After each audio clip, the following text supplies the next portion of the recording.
Attention on deck. You're about to take command.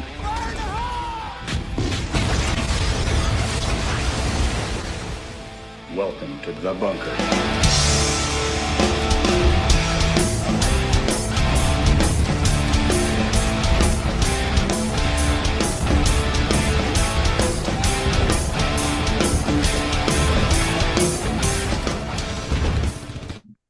Welcome, everybody, back to the bunker. Yes, this is our third show of the week. Anyone would think the Washington Commanders are good at football. All of a sudden, I'm your host, Andy Burrows. And as you can see in the top left, I am joined by my illustrious co-host, Mr. Jesse Martin. Jesse, how are you, brother?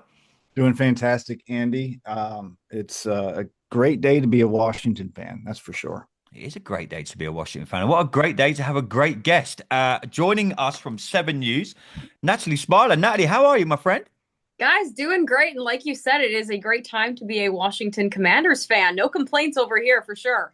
I know, right? Natalie, I know you are super busy today. No pun intended with my jacket on today. Natalie, just tell us what the vibe is like in DC right now, having someone that reports on sports over there.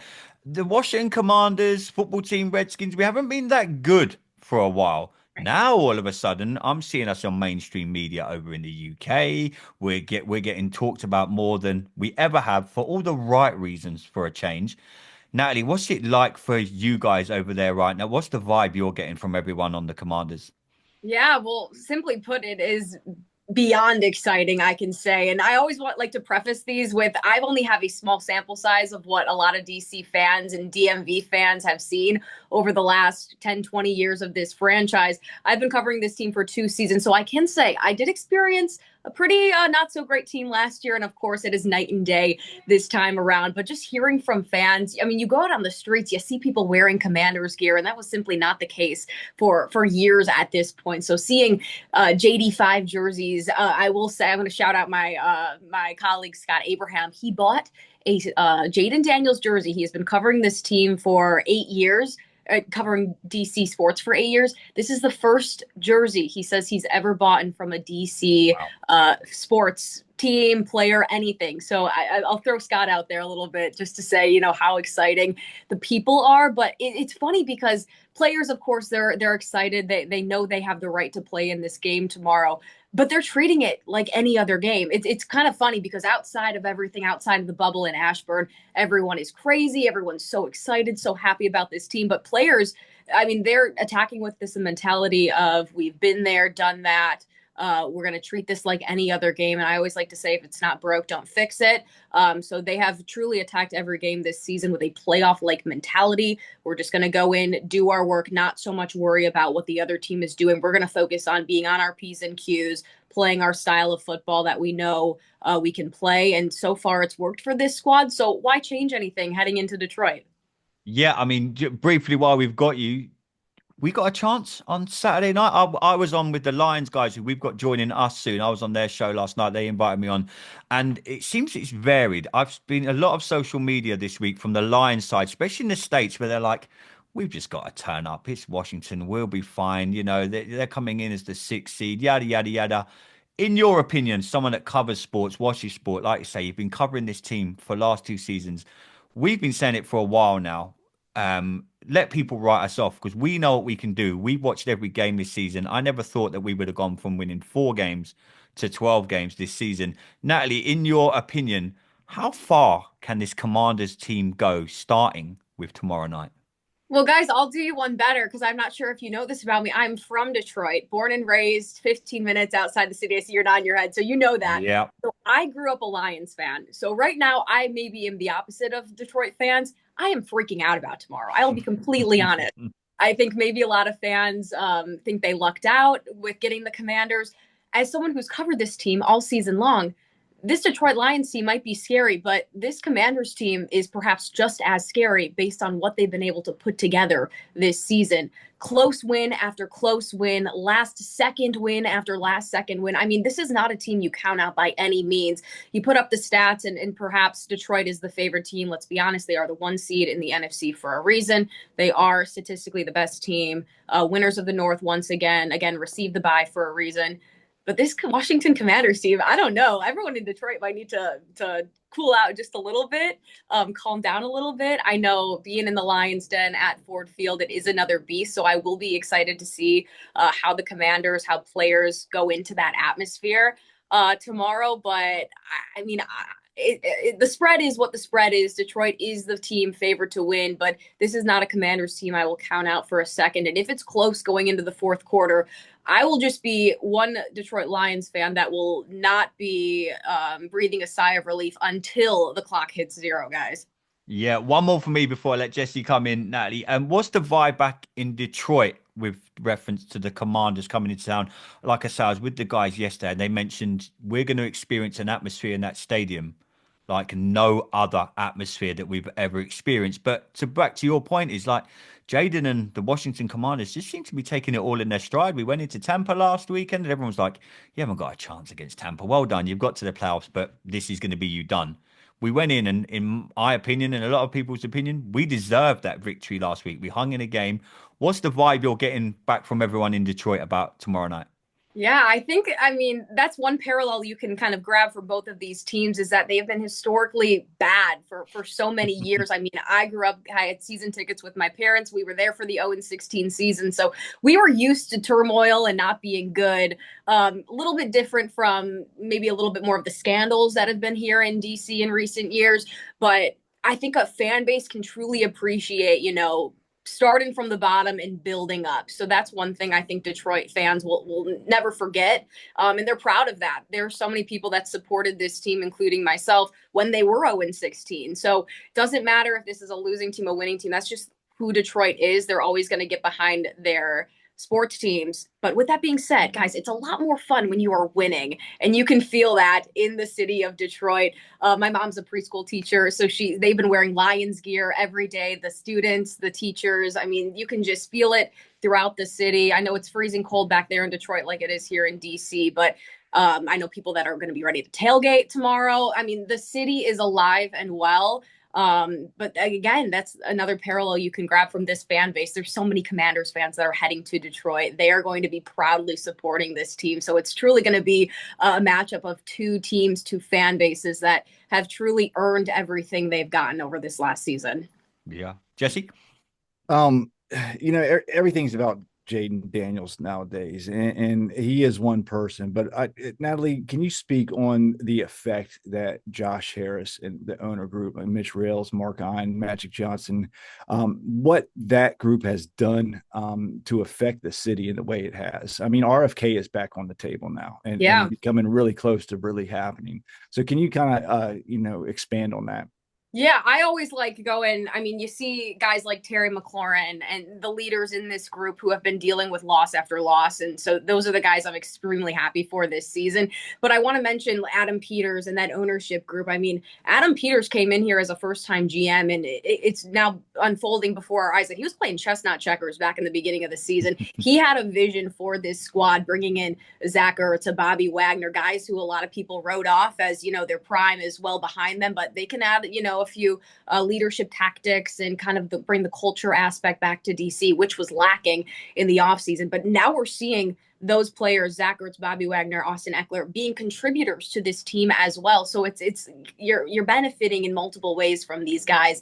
And those are guys, the leadership brought in, the new leadership. And then, of course, that trickles down to a Dan Quinn hire and what he's been able to do for this season, for this group. And that cultural aspect, I'm going to bring it back to, this is my second year covering this squad, but it's been night and day in that locker room, even from day one. Dan Quinn came in here and truly changed things by bringing in the people that were catalysts of that change. And that's what's been so exciting about this season, because yes, you see the wins, you see it on the field and how it translates on the field. But that's not something that just happens. It happens in the locker room. It happens behind closed doors. And often we don't see what happens. But in the little stuff that we do see in the locker room unfolding, the relationships, the camaraderie, those are things that have truly, you can go back to the ownership group and say that is the reason why we've been able to see this change so quickly. And I know you're short on time, so I got one more quick question for you. Who wins and why? Oh gosh, I knew that was my question as well. On the spot here. I don't see. This is what's tough, because I've learned if you're not a fan of DC sport, like I didn't grow up here. My alliance is from Detroit. Understandable. But if I come out and say, oh, I'm a Detroit Lions fan, then I'm write it off. Or if I say I'm a Commanders fan, then I'm a homer. So I'm not going to say who I'm rooting for or anything like that. But I will say, you know, I'm leaning toward the Lions as an unbiased journalist here at this point, just based on what that offense is able to do. However, that's what's going to be a very intriguing about this matchup is that the Detroit Lions, they often struggle with the pass while the Washington Commanders struggle with the run. So I'll be interested to see how those two teams kind of counteract what the other team is able to do. But I'm gonna say, you know, home field advantage is a massive thing in Detroit. I do think they are the more skilled team. And Ben Johnson, we're just gonna let him cook tomorrow. So we'll see, guys. But I'm really excited about this one. Could go either way. Let's just say that. I've been a diehard fan for 43 years. I'm kind of leaning in that direction too, but you know. So, but I will be the one. I'm a realist. This earlier, I will not be okay until the clock hits 0. If I am cheering for the Lions, we'll see. Yeah, most definitely. Well, Natalie, good luck being in a office in DC and being from Detroit right now. I can imagine you're having some fun and games with your colleagues. But thank you so much for joining us. We know your time is very precious. Go enjoy the game as much as you want. As much as you can, but the Commanders are going to win. All right, Natalie. Okay. That's I did not want to get to this point. I mean, I love both fan bases, love both teams. I'm just so sad that these roads had to converge like this. So as hurt as I may be, if the Lions lose, I will obviously be cheering for the Commanders all the way. They're going to bring the Super Bowl home if that's the case. So we'll see how it goes, guys. Natalie, thanks so much for joining us. Enjoy the rest of your day, and thanks so much again. All right, guys. Thanks so much. Thanks, Natalie. Thank you. Jessy, it must be hard working in DC, being from Detroit. Oh my God, yeah, I wouldn't want to be Natalie right now. But it's fun and game, friendly banter within the office. Jessy, let's get into it, my friend. Just before we're joined by the guys over from the Roar of the Lions podcast. Everyone, to a man, is writing off Washington, it would seem. The Roar of the Lions guys, Anthony's going to be on with us in just a moment. I was on with them yesterday. I've been watching the TV. I've been seeing the podcast come through. In your opinion, Jessy, we're going in it as underdogs. Has there been a little bit of lack of respect for us going into tomorrow night? I mean, it depends. You know, you look at this game and I mean, we're a 10-point underdog, you know. But I don't think you can count us out, especially with Jedi 5 under center. What he's done throughout the season, he's proven that he's just not a rookie. You know, he's commanded this offense, and when it comes down, I'm telling you, if it's a 1-score game in the fourth quarter and we have the ball we're going to win that game. You can't count us out. I think the line's a little bit disrespectful, 10 points. I think it should be probably about 7. But you never know when it gets to this point in the year. But the thing is, Andy, all the pressure is on Detroit. Mm-hmm. They are expected to win. Okay. They lost a heartbreaker last year, and we're here basically. No one thought we were going to be here, So I think as our fan base, win or lose, I don't think, we should be upset at this team if we lose, because Detroit is, in my opinion, the best team in the NFL. Are we, disrespected? No, I don't think so. Not too much. But I don't think we're just going to lay down and get rolled over, though. Not by any means. Yeah, I mean, what do we have to do differently, would you say, from the Tampa game? Obviously, we couldn't get our run game going. How important is it, do you think, that we do get... I think everything's got to click with us for us to realistically... I'm trying to let my head overrule my heart now. To realistically be in the game come the fourth quarter, we have to run the ball better than we did against Tampa. What do you reckon? I think the game's got to go similar to the Tampa game. We got to limit Tampa's possessions. That's what we have to do. The more that they're off the field, the better it is for Detroit. Mm-hmm. Because they're going to score. Everybody's got to admit they are going to score. They're the best offensive league, and the reason they got some high-powered players on that side. They have David Montgomery coming back for injury, which is interesting. I'm really, wondering how healthy he is. Good running back. But Jahmyr Gibbs, I mean, he's so good. But the more we keep the ball away from them, I think the better it is. As far as our running games goes, I mean, we got to realize that was one hell of a defensive front. That's what we said the other day. Yeah, we said that in Tampa Bay. Nobody's really ran on them all season long. I do think we need to run the ball a little bit better, and I think we can run the ball a little bit better because the Detroit's defense isn't that good. They got major injuries on that side of the ball. I'm curious to see. They play a lot of man, mostly man.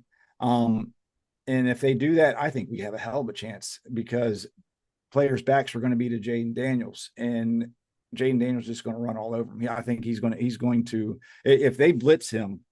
I'm praying that they blitz him because if they do, while they play man, Jaden Daniels is going to get 100 yards rushing, and then I don't care about how many yards B-Rob and Eckler get. Anthony's going to be joining us soon.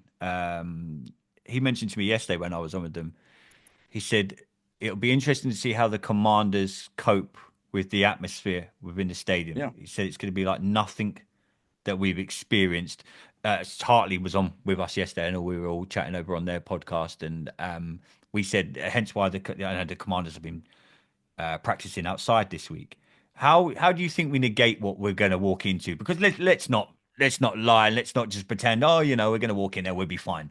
The atmosphere is going to be unbelievable. Yeah, there's going to be Commanders fans that are traveling and representing us hard, but the atmosphere in that stadium tomorrow night is going to be off the charts. How do we negate that as well and try and win a game of football? I don't think it's going to be that big of an issue especially Detroit side of the ball is their fandom is making it out to be. You think Jaden hasn't been played in a loud dome before? I mean, come on. They prepare for this and we predominantly practice outside. That's what we've always done. And guess what? On Thursday, they moved it inside because of high winds, and they pumped crowd noise into the bubble. They're going to have to go on silent council. Yeah, it's going to be a raucous atmosphere, but have we seen one time this whole entire season Jaden Daniels get disturbed by the crowd? Yeah, no, that's what we were saying when we were chatting to the guys last night as well. I think, again, this comes back to everything, and it's a snippet what you see on social media, but what I've seen from like the Detroit side of it, a lot of their fans and a lot of their podcasts and their social media, and they just think they've literally got to turn up. And they're gonna absolute. I mean, look, like I said to these guys, and will be with us in a minute. I said to them, look, if you guys, if Detroit really switch it on, then yeah, we shouldn't be in this game. And, we potentially won't be. But everything that I've learned from us this season is that no matter what the situation, no matter what the score, we're not down and out. And I think that's something to be commended from what Dan Quinn's brought into Washington this season. The season's gone by. Jesse, you've seen what our group chat's like on a Sunday. Season's gone by half time. We're all like, oh, fuck this. We've turned the game off, or we're doing something else, or we're not even watching. But now this Commanders team, we've got an underbelly about us. We've got a bit of fight about us. And we've got a lot of skill about us. I think people are underrating us as a football team purely, yes, we've got Jedi 5 back there, as you quite rightly nicknamed. I think it's fantastic. But we've got other weapons. You look at Eckler, you look at McLaurin, you look at Diami Brown, you look at Ertz. I think people are really not giving us a chance for and I don't know what they're basing that on, because everything that you've looked at us through from this season and into the playoffs and last week against Tampa, we've got just as good a chance as any. And I said when you and Scouse sat down on Monday, I genuinely think we can go all the way. We could. I mean, we've won 13 games so far, 12 in the regular season and a playoff game. If anybody just blows off that and thinks that they got to show up to beat a 13-win team, then they're stupid. I mean, you think Detroit's really looking at this team as like, all we got to do is show it up? No, they're Dan Campbell's and their game plan and trying to do everything that they can to him and Aaron Glenn to stop Jaden Daniels. And they're not going to be able to. We're going to score points. We just need to be able to keep up with them. We need our defense to make a stop.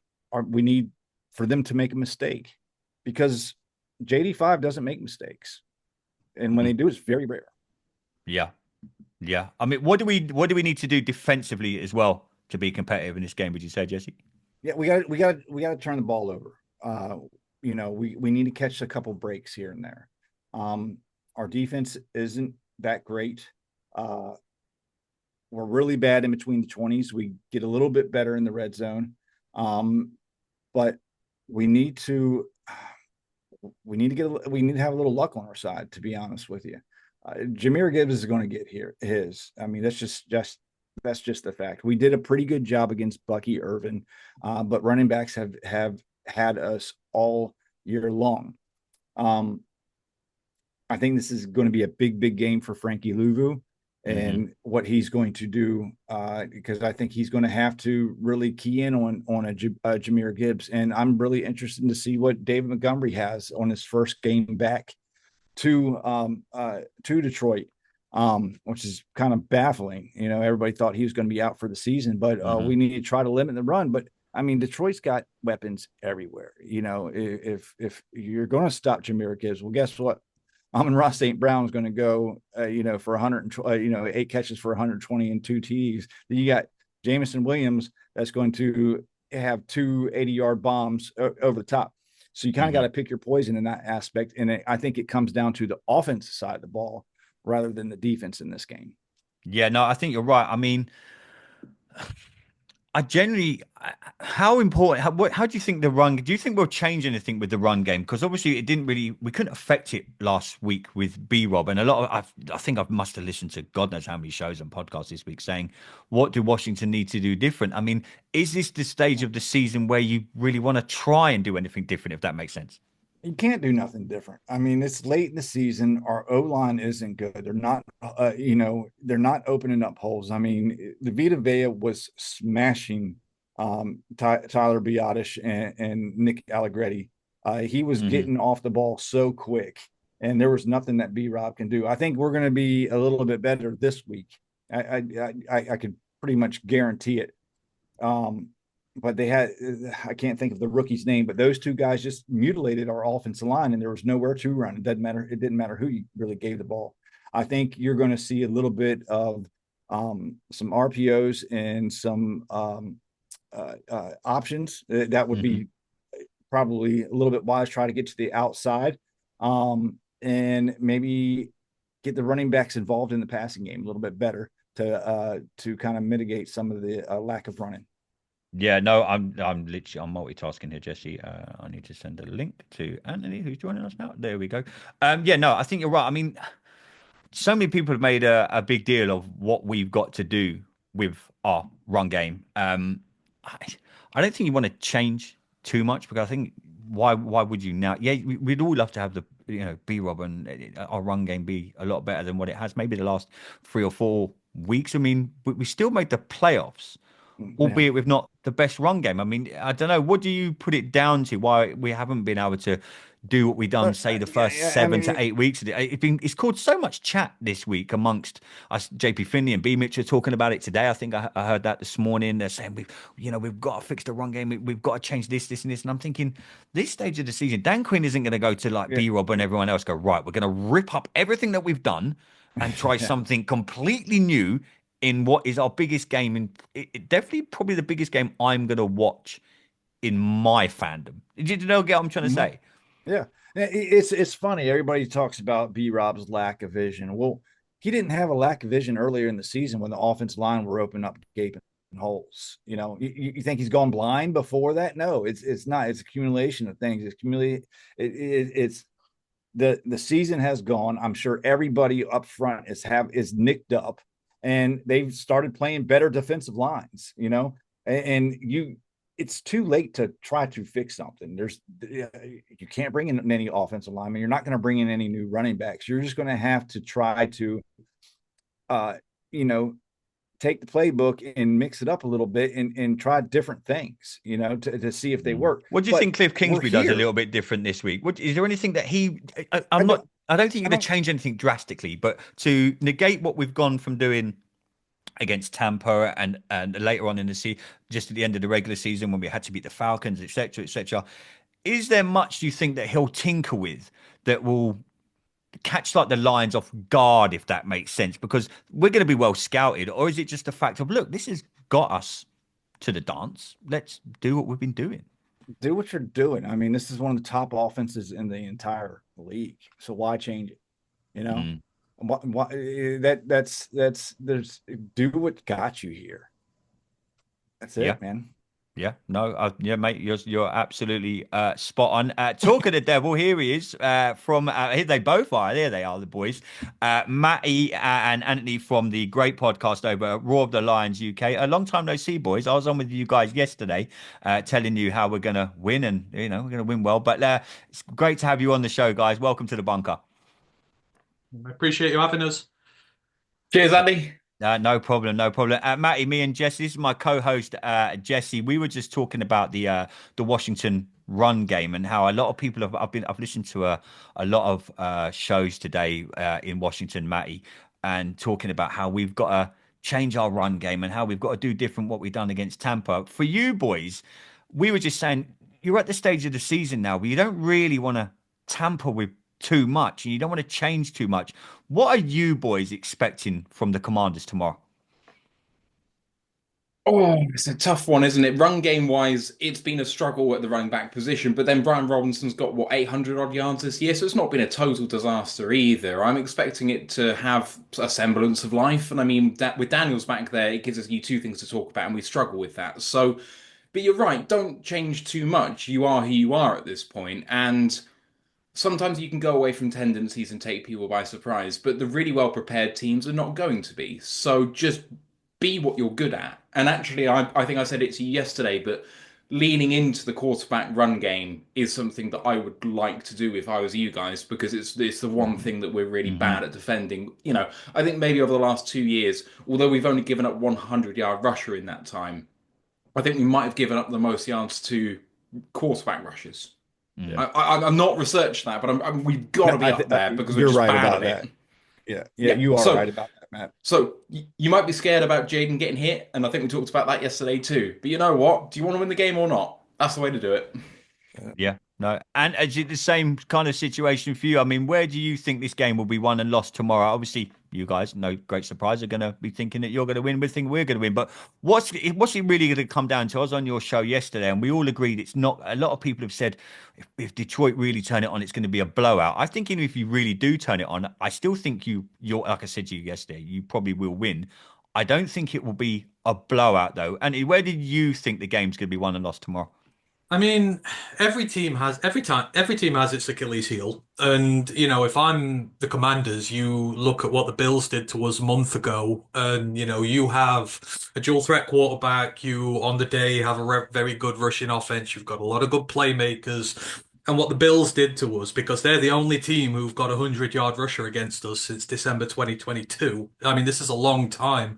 And what they did is, you use your playmakers, you use a lot of motion to get our guys out of position. We got a lot of injuries on the D-line and at the linebacker position. Lighten that box up a bit, get Brian Robinson able to run the ball. And then it's how you utilize Jaden Daniels, and you use the design quarterback runs for him. You get our guys out of place, and then we have to stack the box a little bit. And then when we do that, they were using the running backs, the tight ends, these guys, and you've got some good ones in the passing game, matching them up against these lower level linebackers that we're having to bring in, these special teams, not starter guys. And then it's just a matter of every time we adjust, you keep hitting another weak spot, and we keep having to move guys everywhere. And that's what the Bills did so well against us. And, with the way Kingsbury did his his scheme against Tampa, he applied for that front seven. He did really well with that. So you've got to figure this is where the coaching comes into it. That's where the game could potentially be won and lost for us if Kingsbury can outcoach Aaron Glenn, given the deficiencies Glenn has on his defense because of injury. So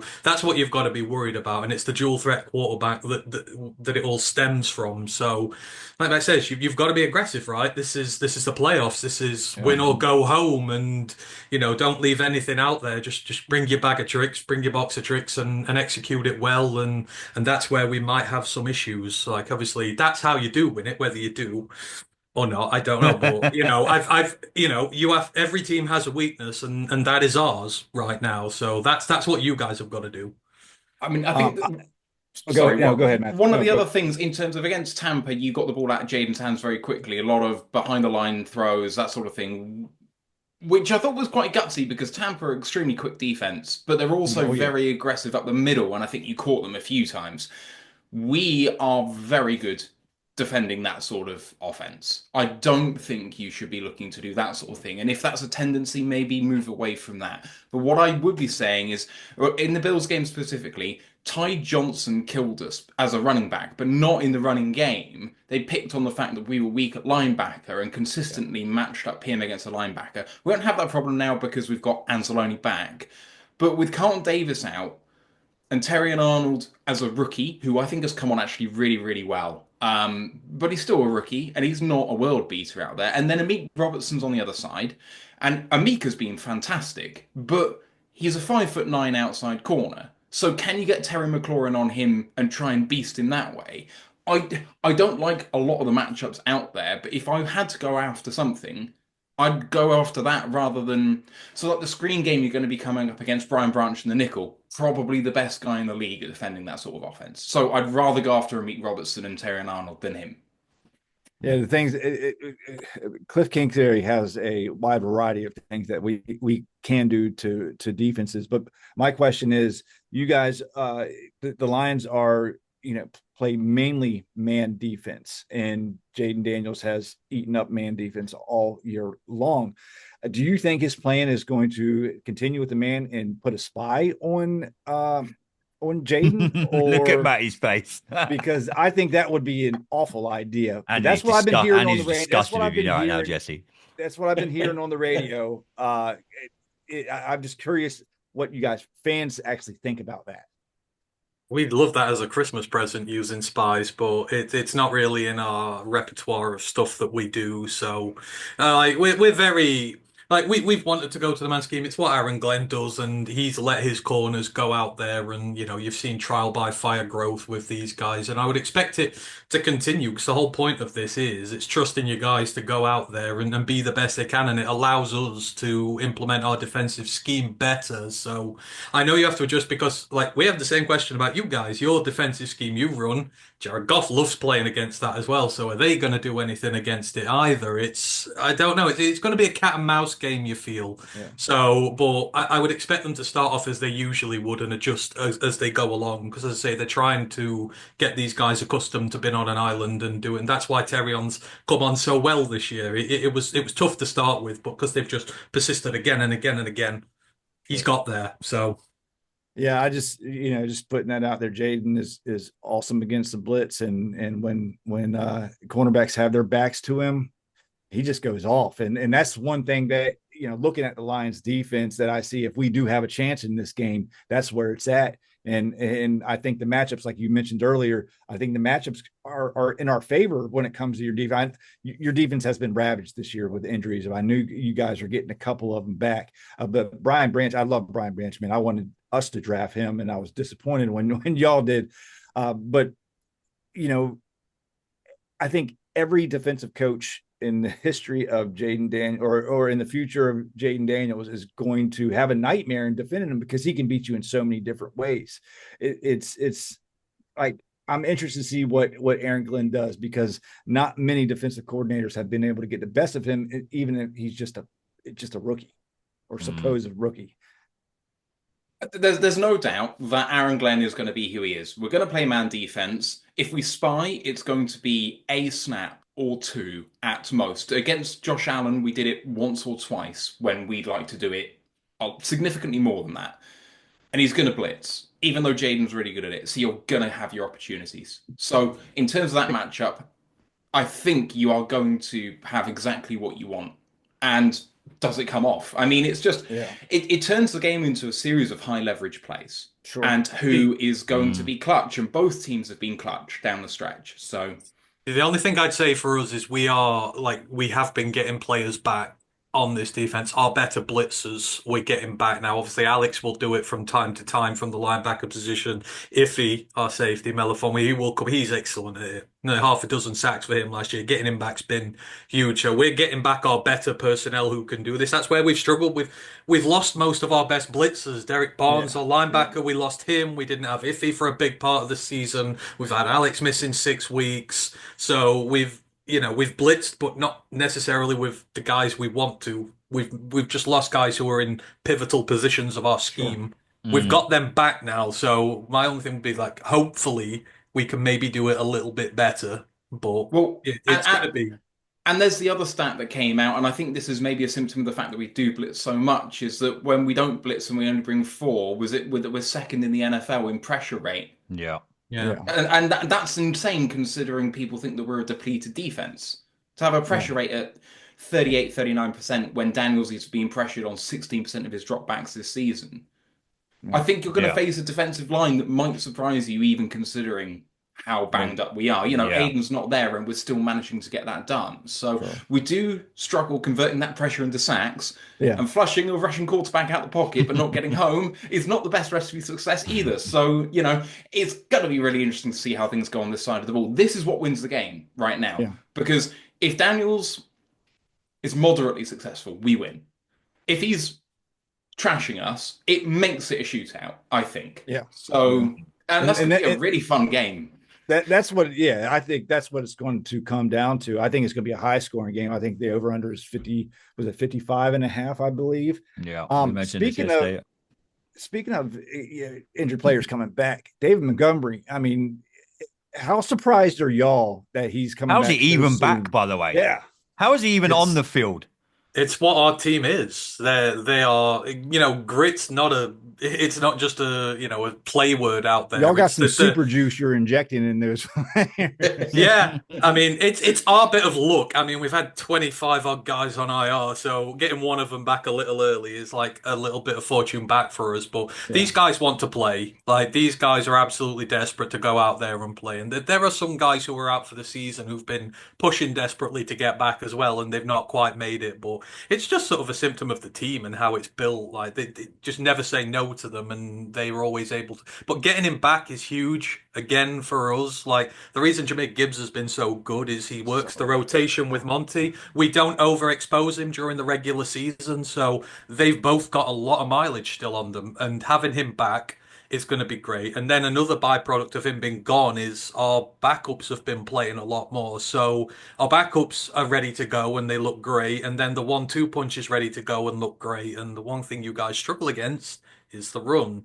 So that's going to be the big one for you guys, because we are great at doing 6, 7, 8 minute drives, killing the clock and not giving you many possessions. That's where our bread and butter is, and that running back us too, fully ready. That last drive against Tampa was awesome. So it's it's a time of possession battle. I mean, God, you guys had 11 minutes extra with 80 yards of rushing. That's crazy. Like you can do it with the pass as well, but. Like, our run game is where we're at there. Gibbs scares the crap out of me. I'm just putting that out there. Yeah, he's fantastic. I have him on multiple fantasy teams and dynasty teams. Thanks goodness. So he's DeAndre Swift. If DeAndre Swift knew where the hell he was going and why, and that's just really funny to me. Like, in terms of speed and in terms of cut, they're not actually that different. And we know all about DeAndre Swift, and we got rid of him for a reason. And thanks Chicago for taking him back on, because that was a great boon to us. And Gibbs comes on and gives us all the same juice, but with the ability of trusting the scheme, following his blocks, and just exploding out of it. And it's been great to watch him. Not to be disappointing the fantasy owners anymore, because we heard about that all of last season, about how it's a shame that he's splitting reps and that he's been slightly disappointing and whatever. And it's like, really? He's a top 3 running back in the NFL right now? And I mean, it's a real shame for Gibbs, I think, that he's had his best season and one of the better seasons a running back has had in the last 5 years. But he's had 2 absolute worldy seasons come in front of him this year in Henry and Saquon. But because he could have been up there for Offensive Player of the Year. Sure. I think could have been, yeah. But again, there's a reason why there's not many Henrys and Bartleys around the league. Not that many guys can just go season after season after season, stay healthy. Keep reproducing it. Yeah, Jameer's part and Monty's for that matter, they're both over 1,000 yards this year is because they're fresh and because they're Yeah. healthy and they're Yeah. looked after and people don't understand that. And we've got 2,000 yard receivers as well. They all take the load in and we can hit you more in different ways because everybody talks about Gibbs and the run game and that, but nobody talks about our quarterback. Since that Yeah, Texans we game, mentioned that yesterday, our boys. I mean, quarterback is playing at an MVP level right now. Sure. When people yeah. go because everyone goes, and it's one of the biggest misconceptions about our team. It's like you stop our run game, you beat us. You don't. He put down 40 on Buffalo and 500 yards when our top rusher had 30 yards. Jared Yeah. Goff has won us plenty of games through the air with his arm, and No people doubt. seem to forget that about us as well. Is it's not just them guys. Mm. We've just And, got uh, such. and it surprises you with his legs every now and again as well. Call a I naked know. I bootleg and then mean, rush for a Yeah. first down. It will happen. Jesse, we mentioned it yesterday when I was on with the guys. Jared Goff, do you think he's still, and they are, I'll let the guys come in and repeat what they said yesterday for those who didn't hear it when we were on with them. The lack of disrespect, sorry, that Goff still, in my opinion, gets around the league is staggering to me, Jesse. I mean, obviously you're stateside, I don't know what the opinions over there, but I read so much online and I'm like, how can this guy still be doubted? When he's putting up He, like the guys just he's putting up some great they're not going to run the ball down your neck. You've got him doing wonders back there, and still, in my opinion, I mentioned this to Ant and Matt yesterday. The lack of disrespect to him is remarkable to me. yeah, and I think people put Jared Goff in that box, that Rams box, all right, for his time in there, even though he did, you know, play in a Super Bowl, under center in the Super Bowl, but he didn't. He had some bad times in L.A. I think Goff is a good really really good quarterback. I think he's probably top three in the NFC right now, and probably I would say top six in the NFL. Six or seven at least. I mean, I don't. I'm not disrespecting Jared Goff. I think he's, especially since he's came to Detroit, I think he's been great for them. I think it was a match made in heaven, to be honest with you. Yeah, no, boys. I mean, we touched on it yesterday. I mean, just for people that weren't tuned in live yesterday, do you get the sense in Detroit? Obviously, as Detroit fans, you're always going to back him, but do you get that sense from the league still and other fans across the league, and especially like division rivals, which we got into yesterday, that he's still not given the risk? Does he have to go and win this whole thing to try and get the respect that, in my opinion and Jesse's opinion, that he fully deserves? Absolutely. Because again, whenever you ask someone the question, how do you beat the Detroit Lions? Everyone's first thing is stop their run game. And when you ask that, how do you beat the Buffalo Bills? How do you beat the Baltimore Ravens? You don't say stop their run game because you've got their quarterback and they're like, oh, he can just go out and win them a game. He's MVP level. He's that good. And again, what people don't realize is there's a lot of games now, and this is going back a few years where, like, when we played Buffalo on Thanksgiving a few years ago, he shredded them to bits, and we couldn't run on them that day.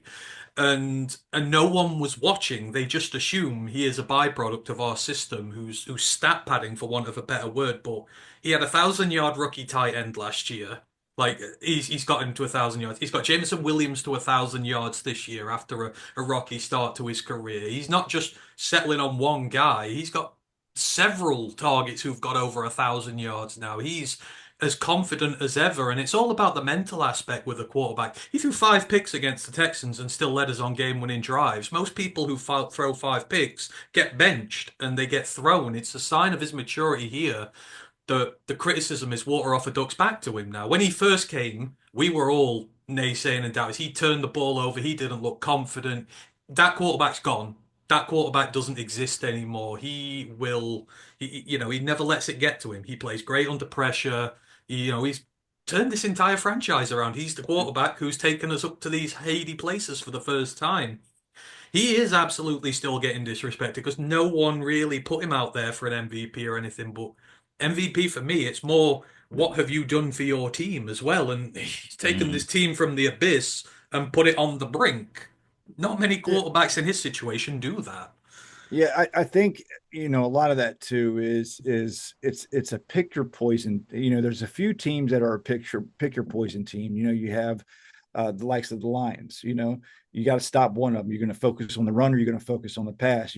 Same thing with Philly. Same thing with teams like Tampa, because they can get you in both ways. So if you try to focus on one, I just think, a lot of people are taking his early years too, and taking account when it comes to Jared Goff. And I'm with you when it comes to the MVP. It's not about stats, and that's why I don't think Lamar's the MVP.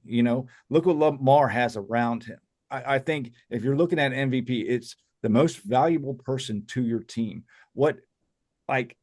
Jay Daniels should be in that conversation, because I'm sorry, most in the NFC teams, their talent around their quarterback, helps the quarterback. Look, you guys have Laporta, which I think is one of the best tight ends in the entire league. I mean, Amon-Ra St. Brown is he's my number. We just did a wide receiver ranking on my other podcast.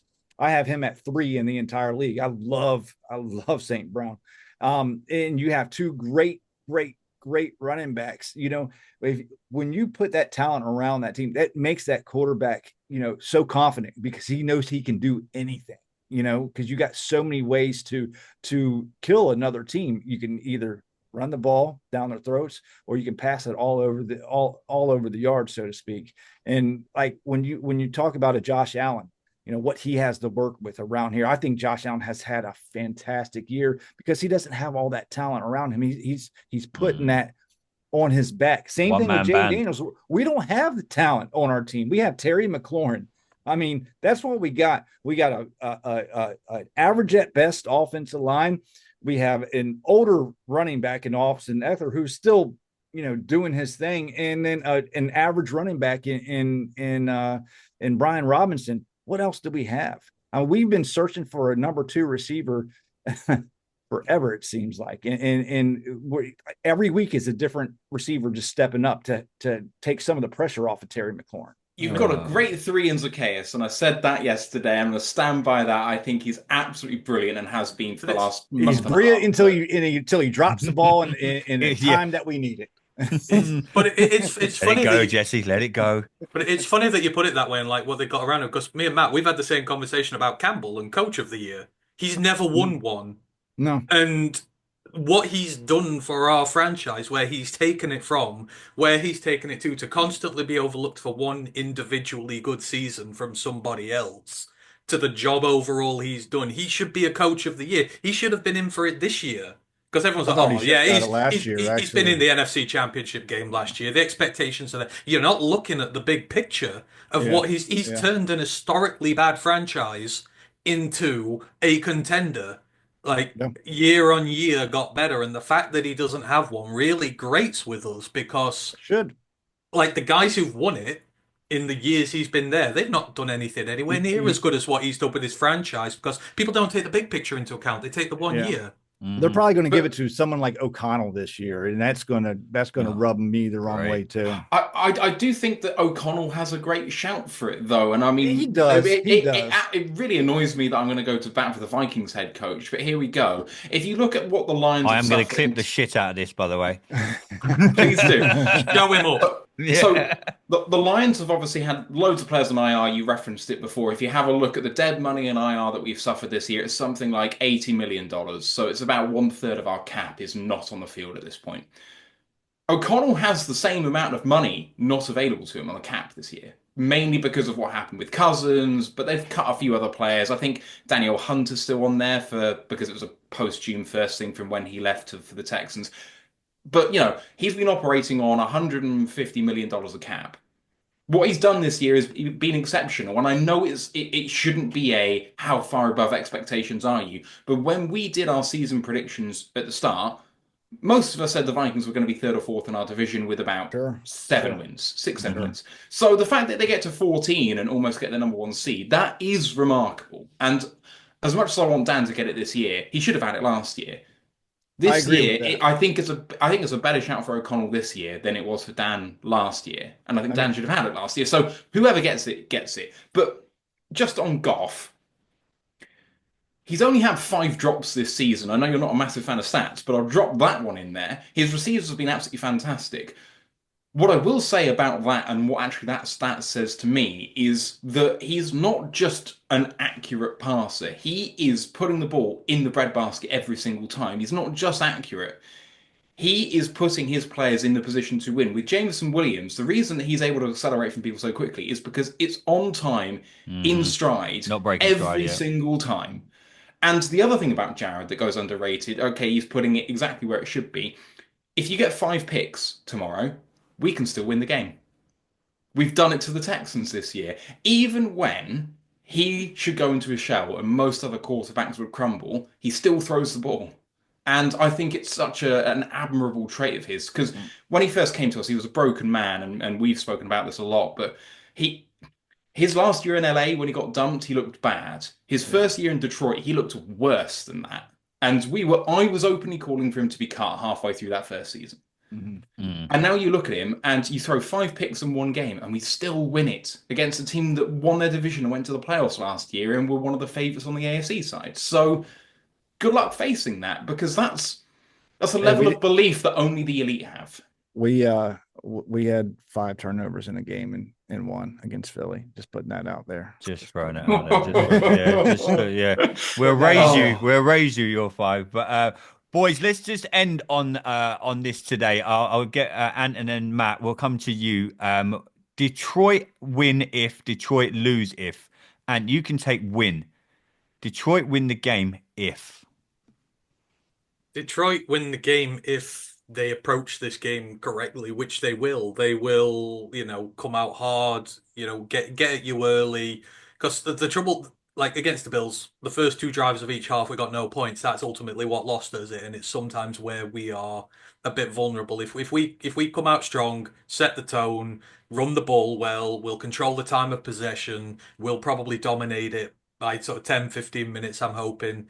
We'll win, because just our offense can put up so many points, and our defense has done a good enough job recently with what it's got. So they've just got to approach it the right way, run the ball well, and they're going to be absolutely fine. We lose if, and it's, oh no, sorry, that's Matt. But yeah, that's how we win.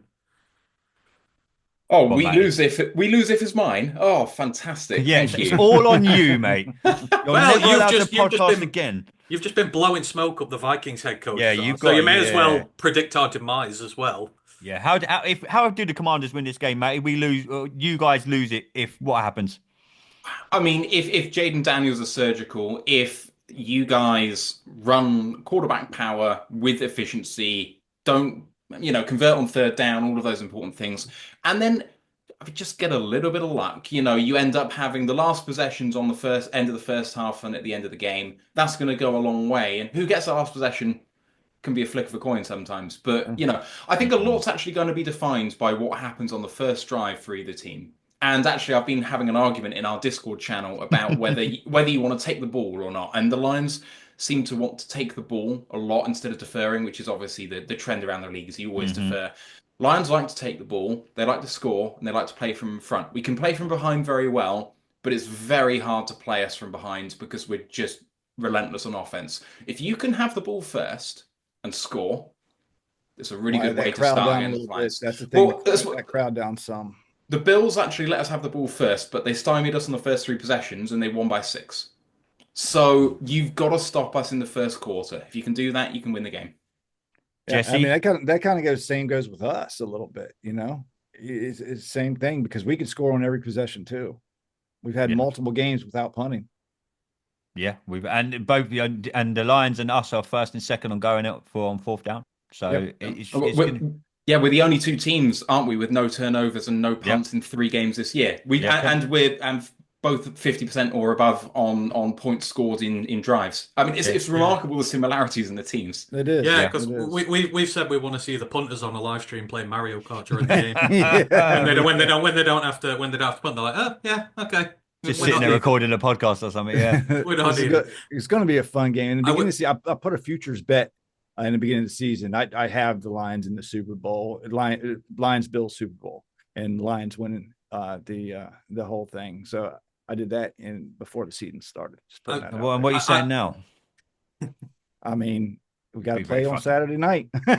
We'll see what happens. I'll be happy to lose that money. I'll tell you what. I will also quickly say, if you do want to win, you are going to have to play the hardest game you've ever played in your lives. Like they will have to play like stronger, harder, faster than they've ever played before, because And this is the problem that you guys had of coming up against us. Like, it's Dan will not treat you like an underdog. Dan will not look past you. Dan will treat you guys like your prime Bill Belichick Patriots. And he'll somehow get our team believing they're underdogs at home and getting disrespected, and they will go out and treat you as such. You know, we are just such a ferocious team, and because this is the first year in Detroit, we truly believe we can go and get a Super Bowl. And the one thing they've done better than anything, they've tapped into 50 years of collective pain from this city. They have tapped sure. into 50 years of misery, and they have turned it into this just juggernaut that cannot and will not be stopped. And every year, year on year, they've gotten better. This is the first year we can go to the Super Bowl. We truly believe it. The fans truly believe it. This team will play you until they've got absolutely nothing left. And if you can't match that intensity, you will lose. That's what your team has to do as well. So, you know, it'll be Have you fun, ever but, thought about doing motivational speaking? you know, it was fun. It was fun because All I needed at the end of that was a hallelujah. see, there's this really good guy who does hype videos for the Lions, and But he's not you. No, he dropped one last night, and I'm there just going, you know, because I've been nice all week, and I've been very complimentary about Washington and that, but now Now I'm just you're like, like, fuck off. I'm just like, well, this is our year. You're in our way, and what we do to things in our way is we destroy them. And you know, we've had our bumps along the way, and like, you know, but this is the first year. This is our Super Bowl window open now, and you're in our way, and you're in our home, and like I say, it's just they're going to play 200%. I will You've got to find you. play I will kill you. exactly. You've So got to play that's the thing. 250% here, and you'll know that, and because Fucking hell, he's got me believing we're going to get smashed now. see, the thing is, and I hope you guys have it as well, like, because we've watched this team over the last 4 years. We are supremely confident that they can go, because every year they've gotten better. Every year they've brought in more to the process, and when the talent levels have gone up and they've kept adding guys, what they can do, like, we were never meant to get to an NFC Championship game last year. We never truly believed it was a Super Bowl, even though we got there. But this year you can just feel it. And there's something different about this team, and it's just easy to buy into. And you know, I can We have say the we're same going, yeah, like kind of same feelings. Yeah. And I believe, like, I know you guys are the better team, 100%. And you guys are expected to win. You guys were one of the Super Bowl favorites in the beginning of the season. And the thing about it, the pressure is on you guys. We don't have nothing to lose. Like everything from that 12-win season, that's icing on the cake, man. Because we, as Commander fans, most of us were like 7-9 wins. You know, we're going to be happy with that because we were a 4-win dumpster fire the year before. You know what I mean? And this team has just galvanized and made us as fans just believe in this team, and they believe in each other, and they just keep pulling it out. And you got a kid like JD5 that's just lighting the world on fire. How can you not be confident that this team can go out there and make it a game? And that's what, and that's why I've been so nice this week, because we like teams seeing do it the way we have. You've done it the hard way, like the relief we had winning that Rams game and winning our first ever playoff game that we've ever seen was palpable, and it just did so much for us. And to see the same happen at Washington, again, a disrespected team who was overlooked, who has not been. That was us. You are us from 12 months ago, and that's what we like so much about it. There's going to be one big difference from being you 12 months ago. We're going to fucking win. All right. I'm just saying, you can take your hype videos, Ant. All right. Shine them up real nice. I won't do that. But boys, just do you know what Dan Campbell's record in prime time is? Go and look at Dan Campbell's record. I don't want to, Ant. I've just got it out of my mind that you're going to smash us. You would be better. You say the pressure's all on us, but the fact is, you should rather prefer us to be in a game the pressure's not on us. We're better under pressure. You know what? The next time I'm having a bad day, I'm ringing Anthony. I'm just ring me. I'm just going to. Dan loves it. Dan loves it. Dan loves it. He gets off on these type of things. That's why I get my confidence from Dan. But again, I get my confidence from. I know my team's going to kick your ass tomorrow, and you know that's you're in our way of our Super Bowl. But Dan has kind of bit himself in the foot a couple times too. He's known for doing that, making some boneheaded calls at certain times. Am I reading that right? So what we'll say here, because a lot of people say the fourth down stuff, right? when he did all the fourth down stuff in year 1 and 2, we were a bad team. We were not expected to win games. We were not like that's Dan preparing his team. Look how good we are on fourth downs now. Look how good we are in pressure and clutch situations because those first 2 years, he just made them do it again and again and again and again and again. And yes, we had some bad situations which made some for unsavory plays, but we said it at the time. The fact that he's drilling them so much now, putting Goff in these pressure situations, putting Amon-Ra in these pressure situations, saying to these guys, we trust you to go out and convert this fourth down and not punt the football. That's what's made this team so dangerous. And Dan, people don't look at that when they see Dan. They do, oh, he's just a boneheaded fourth down caller. Look at why he was doing it and what it's made our team now. It's actually very sensible. And what I would say to any team who's rebuilding, just be dangerous while you've got nothing to play for, and it will make you better when you get on. So Dan learns. He's incredibly underrated as for what he is. People just remember the bike helmet, the kneecaps, the stuff like that. They've not seen him since. Yeah, it's kind of the same way like Quinn was when he was first hired. I was the first person to say Quinn was going to be one of the top choices for this new ownership, and everybody, or most people, didn't like the hire. At least fans, everybody in the media and stuff loved it. Said it was a great hire. He should definitely be in the conversation for Coach of the Year for what he's done with the talent that we have, and taking a team and just galvanize. I mean, it's a brotherhood. They play for each other. They don't really play for the fans, man. They are so in tune. They don't. A lot of teams have offensive linemen, lockers together. You got Jaden Daniels next to Bobby Wagner. They're all mixed up. They all get along. They all go out and they all feed off each other. And that's one of the reasons why we are where we're at. And I think they're not afraid to play anybody. They're not afraid to play against the best offense in the entire league in the Detroit Lions. And I think that's what makes our team dangerous as well.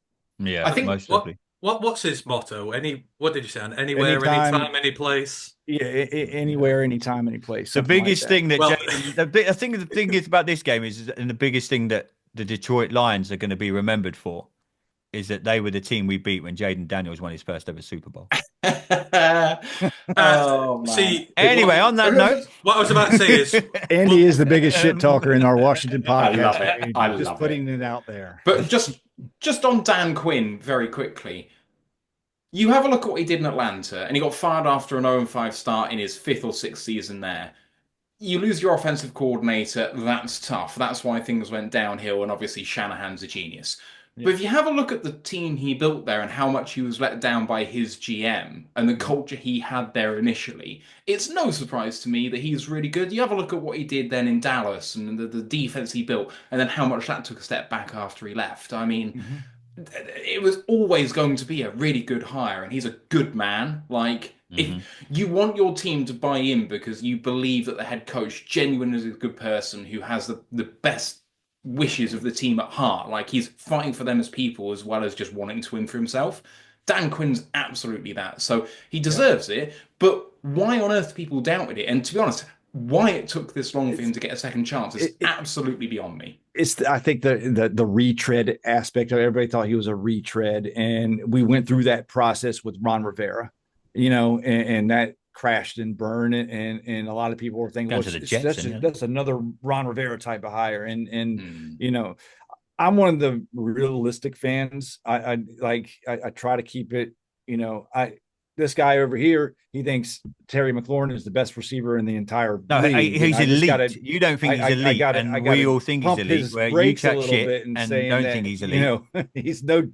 He's no Justin Jefferson or Jamar Chase. Oh, but or Amon-Ra St. Brown. Well, okay, but put him on a better team and see what happens. David Montgomery was a 1,000-yard rusher every single season at the Chicago Bears behind that trash offensive line. They then decided that they didn't want to pay him enough money, so he decided to go elsewhere. Look how damn good he looks when he comes here. If you put Terry McLaurin for his entire career on a team that threw like the Vikings when they did for Jefferson with Cousins throwing to him all that time, if you put him on that team, he would be a top 5 receiver right now. So he's a Fuck you, Jessy. He's been a victim of who's been throwing to him. I mean, if he was on our team with Jared Goff, it would be.